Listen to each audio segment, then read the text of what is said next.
The broadcast is now starting. All attendees are in listen-only mode. Hi everyone, thank you for joining us today. My name is Sarah Howe and I will be moderating today's session. We're going to talk about the impacts that IoT technology can have on the manufacturing industry. First, we'll hear from Jesse Allen with Microsoft on the problems in the manufacturing industry. Then Abdullah Javed from Mazik Global will talk about IoT use cases in manufacturing as well as the challenges and best practices for implementing IoT solutions. We will not take questions during the presentation, but please send questions as they come in the chat box and we will address them at the end. Jesse, I'll let you introduce yourself and take it from there. Hi everyone, my name is Jesse Allen. I'm the Senior Industry Solution Executive for Microsoft supporting the manufacturing industry. Today I'm going to provide a little bit of context regarding trends going on in the manufacturing industry, and then provide a little bit of guidance regarding Industry 1.0 through 4.0 and what's different today and what the impact of IoT will be for manufacturers going forward. Just to provide you a little bit of my background, I'm an engineer by trade, a manufacturing engineer. I've worked for Microsoft for quite a number of years throughout our organization with a specialty in finance and technology strategy as well. So as I said, I want to start by providing a little bit of context around Industry 4.0 and in that context, IoT. So starting from Industry 1.0, what we've seen is a trend that we've seen physical disruption accompanied by business model and business process disruption as well. So for example, with the advent of steam technology, we first saw our first factories across the globe. This meant a hierarchical organization and a very linear business process model. This happened in conjunction with the advent of mechanical production equipment and steam power. In Industry 2.0, we saw that electricity was the physical disruptor, but what the business process disruptor was that the assembly line also came into the picture at that time. Electricity aided with the assembly line by allowing factories from having, instead of a central source of power, to having a distributed source of power so that power could align with the business process in order to enable this new type of manufacturing. Third, in Industry 3.0, we saw electronics and the advent of automated production. So we saw physical automation taking place with robotics entering the fray, but then we also saw digital and business process innovation and automation as well with the advent of ERP systems, the personal computer, and the mainframe. So in all three of these revolutions, we saw physical disruption taking place in parallel with business process disruption as well. And in Industry 4.0, we're seeing the same things take place. On the physical disruption side, we see IoT and this new interconnectivity between devices and between people and devices in conjunction with the cloud as well. We're now seeing predictive capabilities aid both business processes and production and services as well, aided by IoT in Industry 4.0.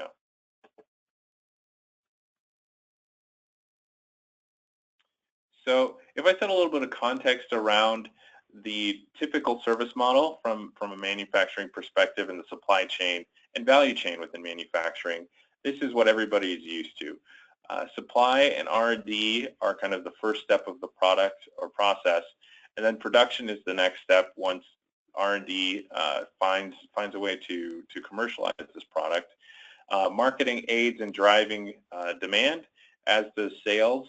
And once a product is sold to a customer, services are viewed as an add-on as well, and completely disconnected from the rest of the value chain.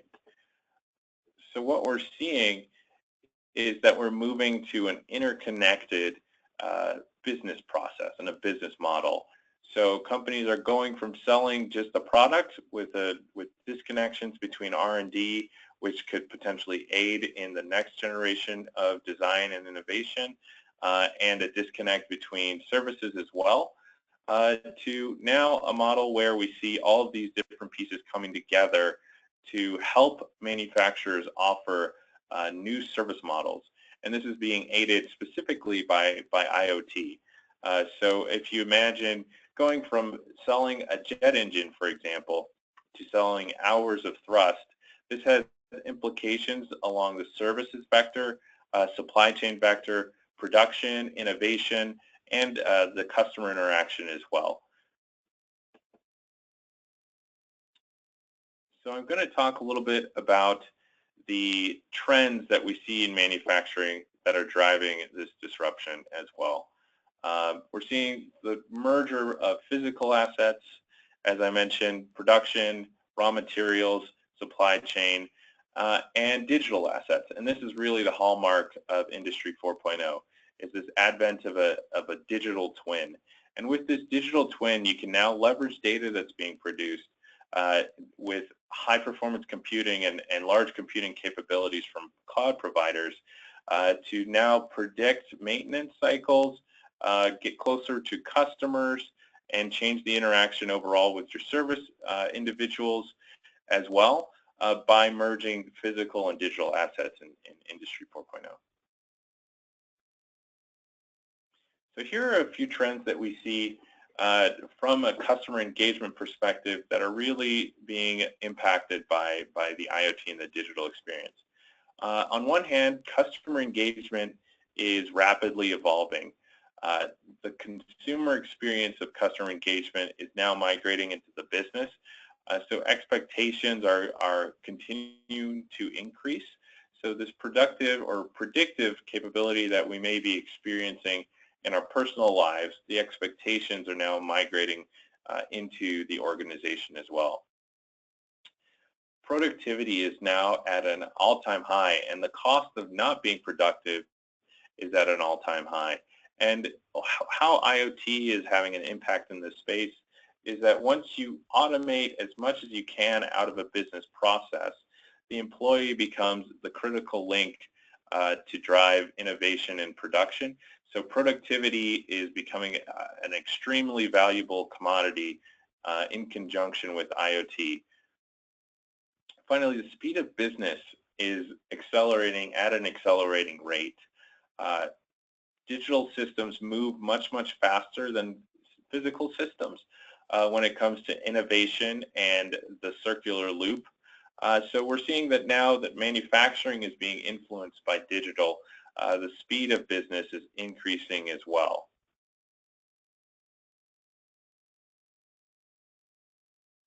So here are the key drivers as Microsoft that we see driving manufacturing going forward, as well as the implications and the business opportunities that we see, all of which are actually being aided and impacted by IoT. So first, globalization. Globalization is driving down the costs of production, but it's also driving away the margin that companies can produce based on a product by itself. So it's pushing companies faster and faster to the service-driven model that is harder for their competitors to replicate and harder for their customers to disrupt. As I mentioned, automation is accelerating as well with the advent of the cloud and digital technologies.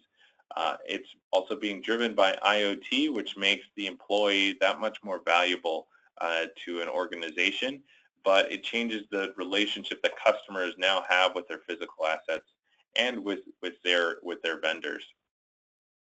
Again, customer expectations are changing, and what we're seeing is that the only way that you can keep up with customer expectations as a manufacturer is to get that data back to the people that have the most impact on that experience in order to make sure that you're predicting their next expectation and meeting that as well.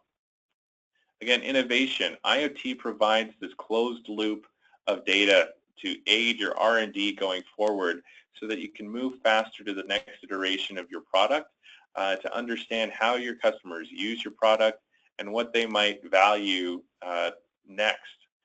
Finally, collaboration and regulation. Regulation is driving a lot of requirements around traceability, safety, and innovation. There's a lot of opportunity that we see from a cloud perspective to help companies adapt to ever-changing regulations. And what's also going to be required to do that is a faster and faster collaboration cycle, not only between people, but also between people and devices.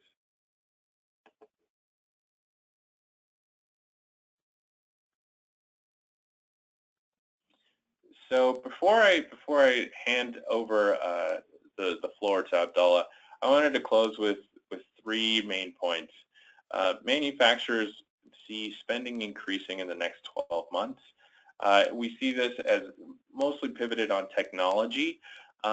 Revenue growth, again, is a top priority. So the question becomes, how do manufacturers figure out the next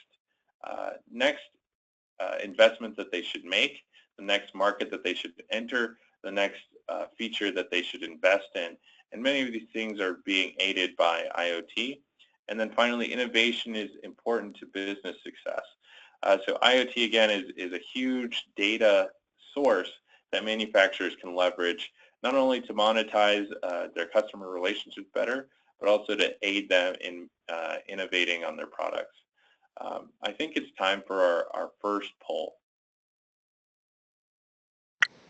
Hi everyone, I'm going to publish a poll and I guess I'll just give us like 30 seconds to answer it.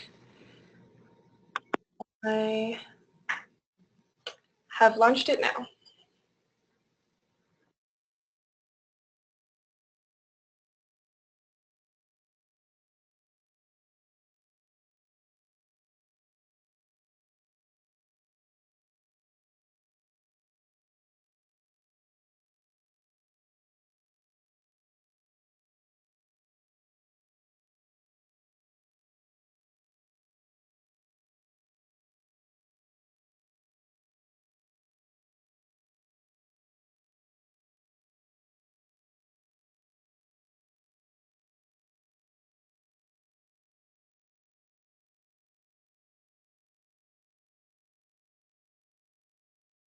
Looks like almost everyone is done voting. I'll give us a few more seconds and then I'll close the poll.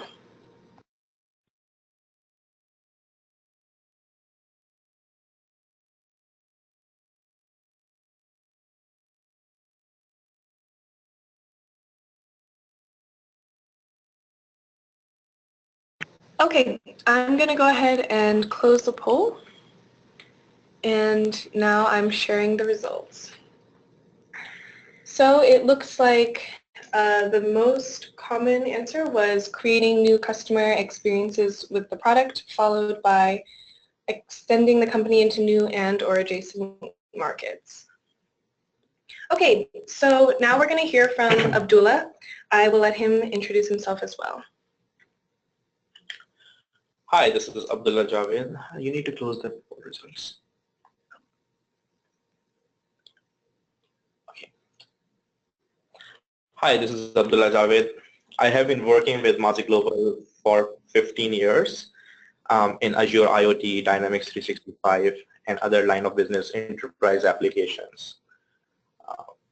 Currently, I'm working in the position of IoT Enterprise Solutions Architect. So I'm a computer and information systems engineering pass out. So I will be taking you through IoT benefits and use cases for manufacturing. So let's start with that. So for IoT, we should consider both internal benefits as well as external benefits. The main internal benefits for IoT include optimizing assets, using resources wisely and efficiently, improving safety and security, and reducing expenses. For example, IoT provides key insights into why accidents happen and how they can be prevented. Many times these benefits are related. For example, improving safety and security results in expense production. Workers injured on the job from machinery that is not shut off properly lose an average of 24 workdays for recovery. This can result in lost productivity, medical costs, and other large expenses. Then we have external benefits, which include enhanced services, improved well-being, other revenue avenues, and of course, better customer engagement.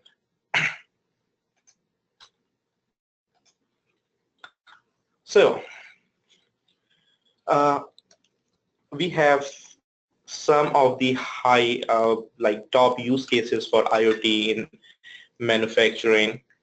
And let's start with product insights. So in manufacturing, customer relationship management solutions are barely effective without interwoven equipment data. So Internet of Things is changing the way many manufacturers interact with their products and customers, influencing those manufacturing giants to shift their emphasis from how well they manufacture their products to how well their customers consume and actually benefit from those products. On top of traditional CRM, insights into customer experience and usage patterns are invaluable. This enables manufacturers to better understand improvement opportunities with the highest potential impact. Then we have predictive maintenance, and like industrial machines generates billions of data points every year. Somewhere hidden in all that noise are the critical signals that pinpoint the possibility of partial or complete machine failure. But identifying the series of data points that indicate your multi-million-dollar machine is about to break down, it can help you prevent downtime. It can help you prevent downtime and like additional costs and long-term damage. So, but without an automated IoT solution, finding these patterns is like finding a needle in an unimaginable large haystack. The fact is, industrial machines don't just stop working.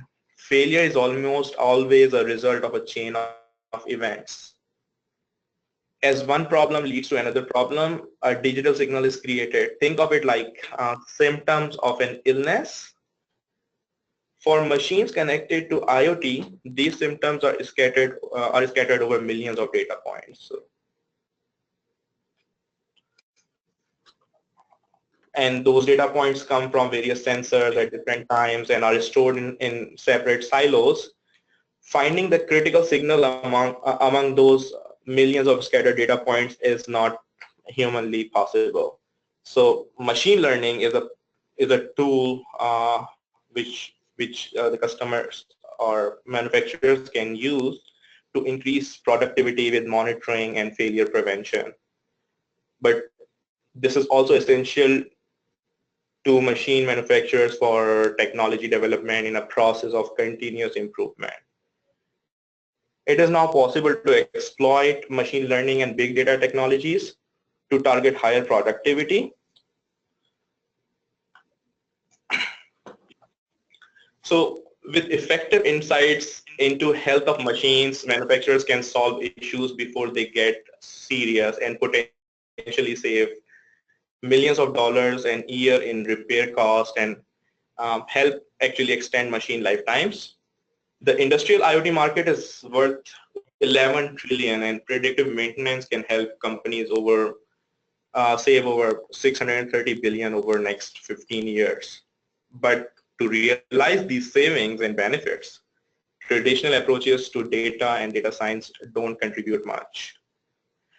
A study from Gartner, it points out that 75% of manufacturing industry's data is unused due to the complexities involved with variables such as pressure, temperature, and time. IoT solves these issues by automated and scalable machine learning and predictive maintenance. Then we come to effective supply chain. So as IDC predicts that by the end of 2018, digitally connected processes will drive 15% productivity improvements for manufacturing supply chains, which is like huge. One of the biggest trends poised to uptrend like supply chain management is asset tracking, which gives companies a way to totally overhaul their supply chain and logistic operations by giving them the tools to make better decisions and save time and money. Then we have connected intelligence, connected operations intelligence. So OT or operational technology is not new. It has been around for decades, but still manufacturers face constant pressure to continuously improve computational performance or operational performance. But the high variability of the systems and the equipment by plant, by line, or even by manufacturing process, combined with a mix of modern equipment and legacy investments, creates visibility, interoperability, and flexibility challenges that are strong barriers to operational excellence. So manufacturing operations are also increasingly using smart equipment, but the amount of data generated by automated systems like robots, NC machines, PLCs, digital gauges, cameras, sensors, wireless tools, and like other devices creates islands of data that cannot easily be combined and analyzed, creating a challenge that traditional manufacturing systems were simply not designed for. So IoT enables combining, analyzing, and delivering insights from these disparate and diverse silos. So um, going forward here, let's talk about a couple of real-world examples to better understand how manufacturers are already utilizing IoT to drive success.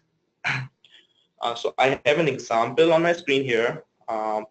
Peterson is a heavy equipment manufacturer for clearing forests and constructing new towns and cities around the globe.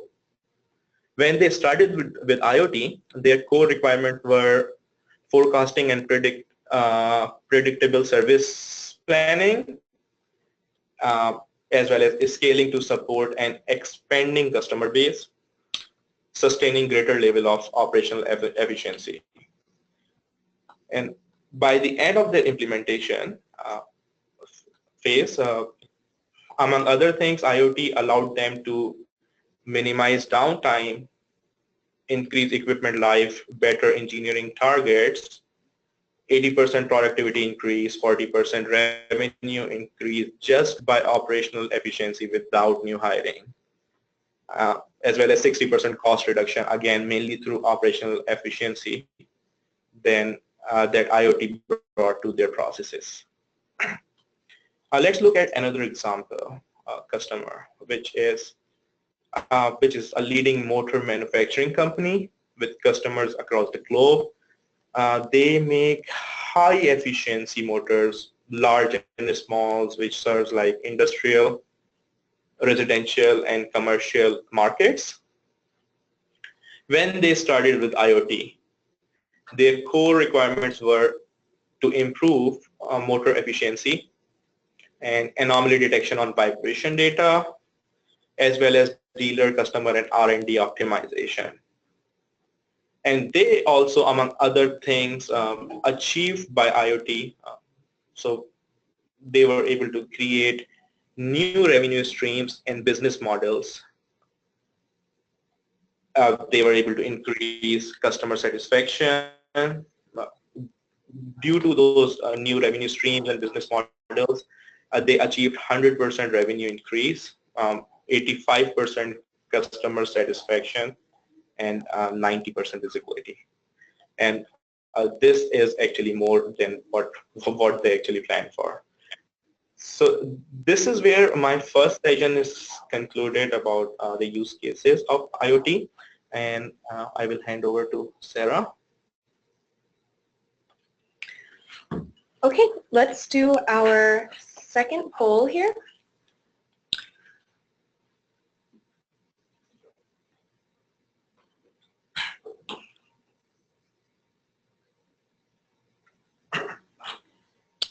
Just launched it. The question is, how do you feel your organization is utilizing IoT technology? The options are effectively using IoT to meet our business needs, using some IoT but are looking to expand to more use cases, interested in implementing IoT but unsure where to start, and facing challenges in implementation or meeting expectations.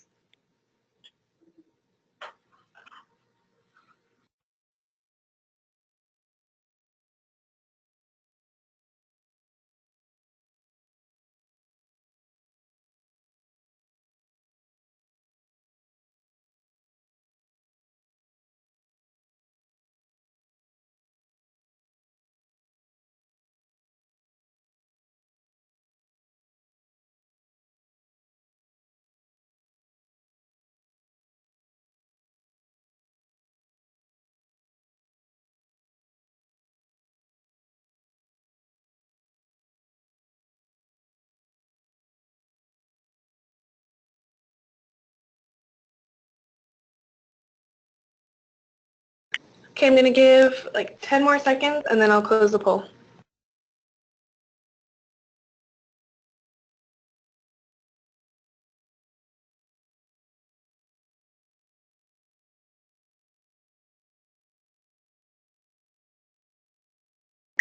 All right, closing the poll, and here are the results. So it looks like 47% are interested in implementing IoT but unsure where to start. And then tied are effectively using IoT to meet our business needs and using some IoT but looking to expand to more. Okay, so Abdullah, now you want to talk about the challenges and best practices for implementing IoT solutions? Yeah, sure. So let me make sure you can see my screen. Yeah, that's good. So let's move on to IoT challenges and best practices. So during this segment of the webinar, I will be talking about IoT challenges and best practices for manufacturing. IoT implementations come with both opportunities as well as challenges. One of the major challenges is security. This includes both data security as well as customer privacy.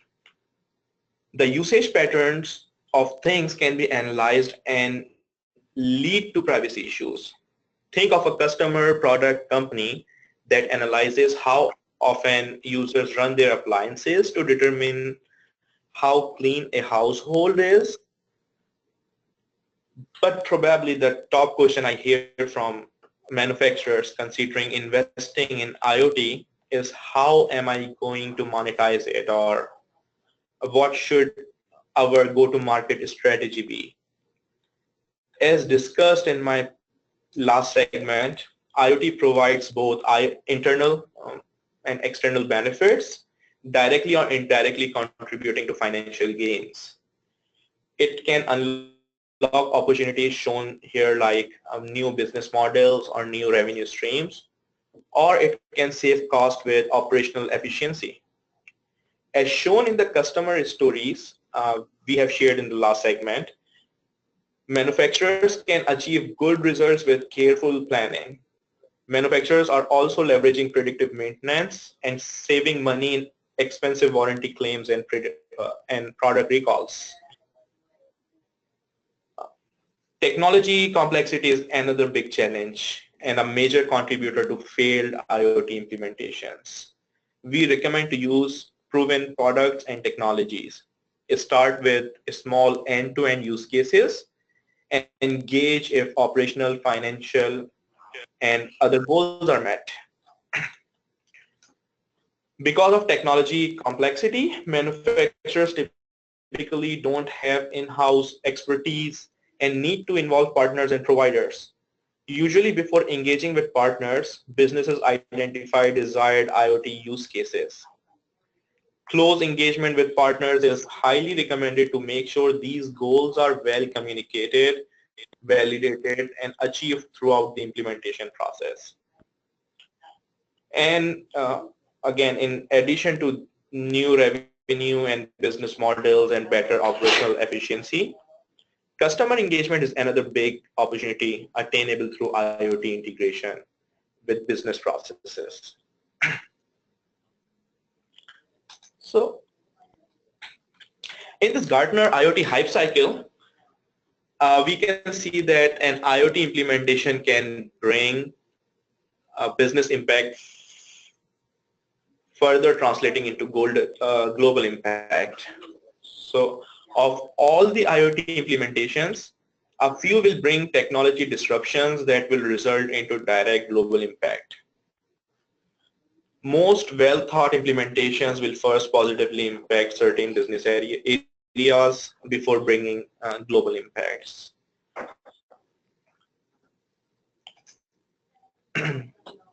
So I will move to few quotes from Gartner. They are a little scary, and then later on we will find out what are and will be the reasons for them.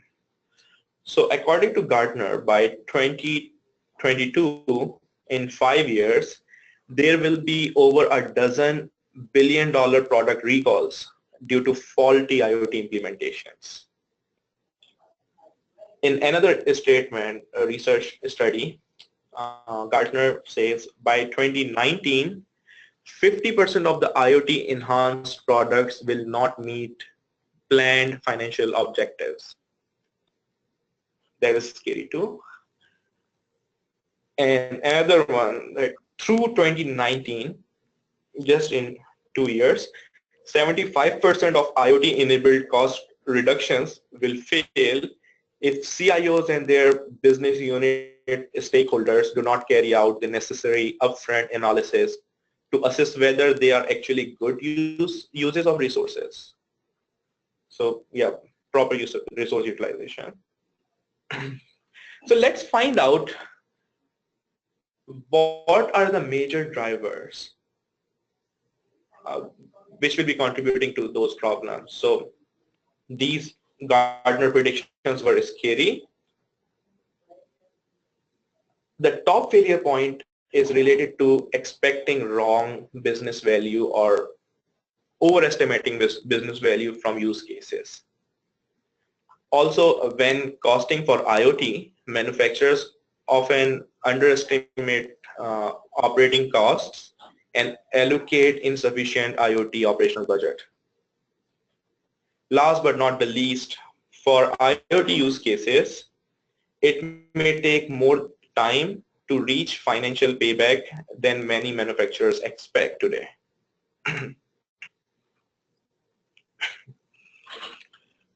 So on my screen is a proven methodology for successful IoT implementations published by Gartner. First, define the objective. The objective should be of manageable size and measurable with success criteria.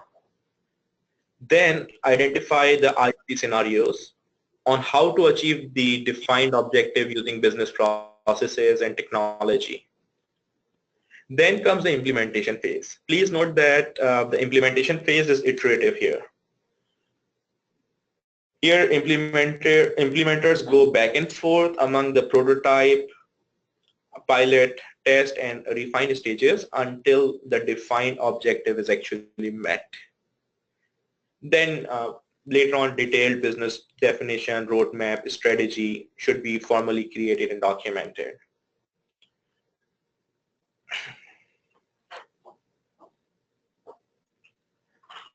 Okay.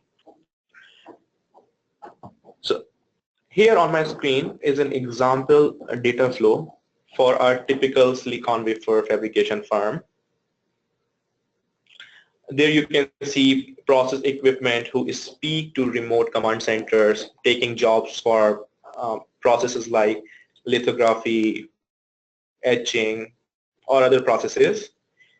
Factory-wide user interfaces are connected directly to the equipment, and they show status and other information directly from the equipment. The wafer fabrication is done at AMHS, which is Automated Material Handling Systems. Output parameters from AMHS are sent over to communication bus to factory MES, factory manufacturing execution systems, production analysis, and other line of business applications. This allows tracking of all operations across factories from within corporate firewall. For example, real-time tool view of all factories can be seen within the corporate firewall. The communication bus also sends data across the corporate firewall for remote diagnostics and cybersecurity, as you can see in the slide. Okay. So this slide is based on a research study conducted by Gartner. It is highly recommended during analysis or design phase of IoT implementations to actually consider 5 architectural components and identify their roles. The components are things, gateways, smartphones, the cloud, and the enterprise. Enterprises will build and adopt their IoT implementations to include any combination of these 5 architectural components. In many cases, a combination of components will exist, and each other will play different architectural roles, from simple to critical and complex roles. Let's look at an example. Things can have simple role or complex role based on if they are dumb or they are smart on their own and store most of their data on board. If things are dumb, then either a gateway or a smartphone is needed to fill in the complex role. Likewise, cloud or internet may or may not be part of the architecture. When cloud is part of the architecture, it can act as central connection hub or to power analytics and provision data storage. These things can be behind a firewall and geographically co-located, reducing the need to extend out to the internet. In this case, cloud or internet access may not be needed, and analytics may be performed on enterprise or on-prem resources. Please note that during the initial implementation phase, it should be decided which component will be providing a user interface or application logic, or data storage, and analytics. So we and Gartner has a few recommendations on this architecture and 5 components. So first one is implement IoT capabilities by utilizing a combination of these 5 architectural components with varied roles. It is unlikely that a system will use only one. Customers and enterprises needs will change, so be ready to shift to different types. And then choose technology and service providers that have proven expertise on when making decisions on these components. So let me move on to the next slide. So here we have some more recommendations for financially and operationally successful IoT implementations. As we have reviewed the Gartner predictions on challenges with ROI expectations and the other IoT failure points hindering ROI, we feel these recommendations are invaluable. IoT implementations should have very effective resource planning, validated by industry experts or experienced partners. Then the operating budget for IoT initiatives must have reasonable assumptions, as we have seen that unreasonable assumptions lead to failed IoT implementations. Also, as we have seen, like reasonable assumptions must be made in IoT investment payback forecasts. And with this, I conclude this part of my session, and I think Sarah has another poll for you. Yep, we have one last poll.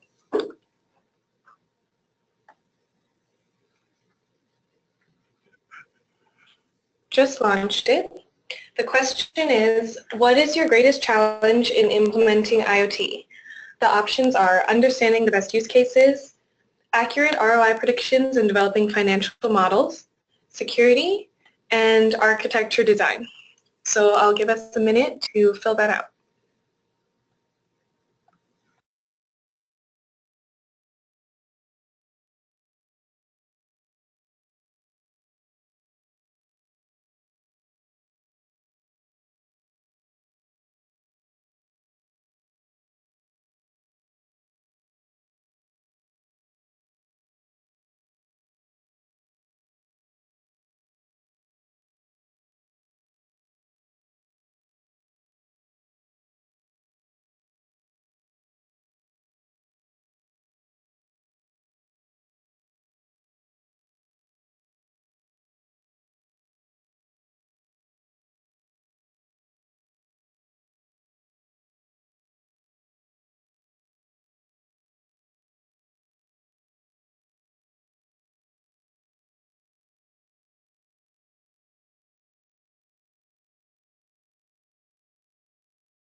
Looks like just a couple more people need to vote.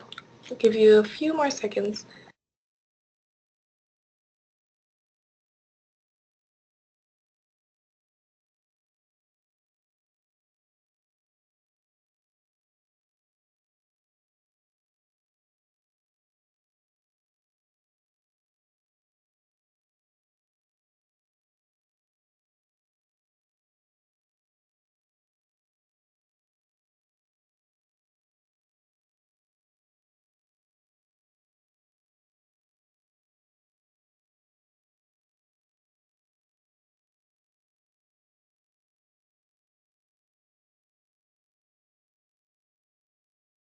Okay. So here are the poll results. Looks like we had, with 38%, understanding the best use cases was the most popular answer, and then accurate ROI predictions and developing financial models and security were the next two. Okay, so now I'm going to open up the floor for some Q&A.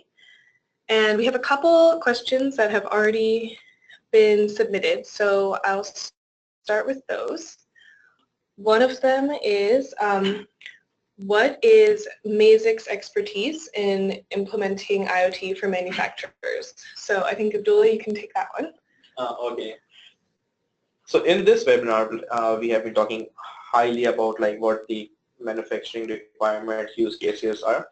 But like I quickly went through a couple of slides, so which shows real customers. So one is a heavy equipment manufacturer. They have different use cases than the other customer that I like quickly glanced over, which was a motor manufacturer, a huge one. So Mazik has been working for like a lot of time, more than 10 years, with different customers where we have been going in and analyzing their requirements, looking at how business processes can be optimized and integrated with IoT processes, what data the customer can utilize and actually transmit over, how to break the silos, bring everything together. So I think this is a better question for the next tech talk that we have been talking about, because there will be various like dozens of examples, but Mazik has end-to-end capabilities from manufacturing to oil and gas to agriculture to distribution and billing, chemical industry. So we have worked with all those clients. Okay, The next question is, what are some of the micro verticals within manufacturing that have the most opportunity for IoT? I think, Jesse, do you want to take that one? Sure. So first and foremost, we see that industrial equipment has the lowest hanging fruit, both from a moving vehicle perspective. So if you think about off-highway equipment or even on-highway equipment, and then on the other side, plant floor equipment as well. So both scenarios involve a high cost of uptime.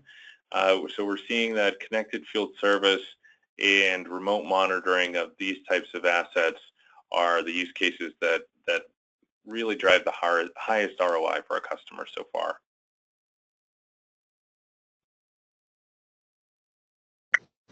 Thank you, Jesse. Okay, here's another one. What is a typical budget that I should look for when implementing an IoT project?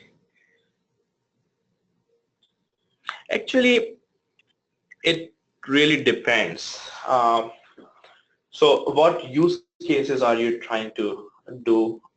So as I went through a few slides, when the recommendation was take a use case and then define the objective, which is measurable, and then go through the iterative process of like developing it and then translating it into the business. So it really depends on how many and what use cases the IT project has, but it can the projects can range from few weeks if they are just implementing a product, purchasing a product from a partner, installing it, installing the gateways, implementing it. So I have seen like we have a product, so you just install the gateway and the gateway automatically starts uploading the data and you get machine monitoring and few things, analytics, safety.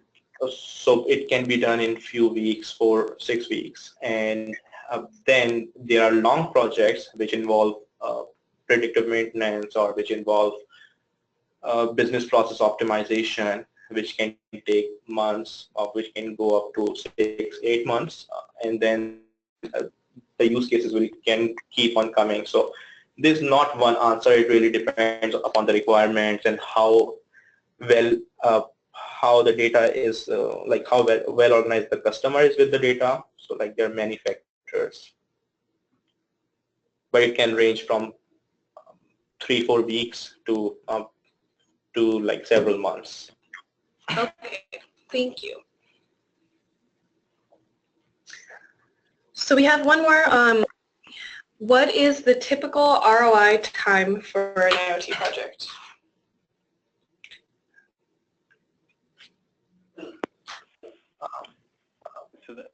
I guess I'll try to take that one. So it's another question that depends. So as we mentioned, there are a bunch of different variables when it comes to an IoT project, from microvertical to use case. What I recommend and what my customers typically do is to start small and look for the opportunity with the shortest time to value. And that's not necessarily the largest ROI. You're just looking for a proof point or a proof of, literally a proof of concept of IoT bringing value back to the business. So we typically say the smallest IoT project or shortest time frame IoT project that can get an organization a quick win is very, very significant, because it starts to change the culture of the organization and how they kind of interface or understand and engage when they're thinking about IoT. So it's another question that definitely depends, but my view and what we've seen with customers is start with the project with the lowest absolute cost that has a positive ROI and the shortest time to value. Great, thank you, Jesse. Last question, I think. But what is the best go-to-market strategy for IoT, or how can you develop a viable go-to-market strategy? I think Abdullah kind of touched on this a little bit in his presentation, but maybe you have something you want to add, Jesse? Sure. So the shift that we're seeing is to an outcome-focused business model. So in the use cases that we mentioned before, going from selling jet engines to selling hours of thrust, we've also seen other cases where a company went from selling brake pads to number of stops. The ROI that we've seen, or the go-to-market that we've seen to resonate the most with customers, is focusing on the endpoint that's the most important to them, and building your business model kind of backwards from that perspective, where they can see the immediate value to them of your kind of pivot in business model.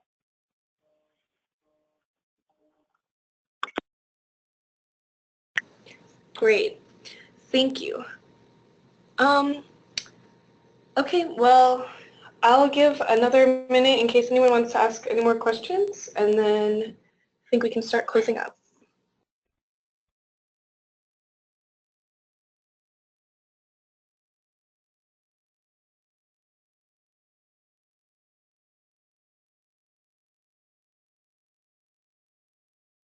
Okay, it looks like that's it. So, to conclude, I just want to let everyone know about our follow-up to this webinar, which will be a tech talk. Abdullah mentioned it briefly in one of his question answers. But on June 1st, we will be having a tech talk on the same topic, harness the power of IoT in manufacturing, and we will be talking more in depth about solutions to today's pain points in manufacturing. And we will be demoing a solution with one of our customers, Peterson Pacific Core. They're an Aztec industry company, and we work very closely with them. So you can see some of the things that we've developed for them. Our solution includes minimizing downtime, increasing machine life and uptime, eliminating false alarms and wasted trips, and fine-tuning operations and maximizing productivity, as well as monitoring their machines in real time. So we'll go through that solution on this Tech Talk on June 1st. Please keep your eye out for an invite, which I will be sending shortly. So I just want to thank everyone for joining today. I will be sending out the slides from the presentation, and if you have any more questions, please feel free to reach out to Jesse or Abdullah. Their emails are in their bio slides. Yeah, thank you everyone. Have a good day. Thank you, everyone. Thank you.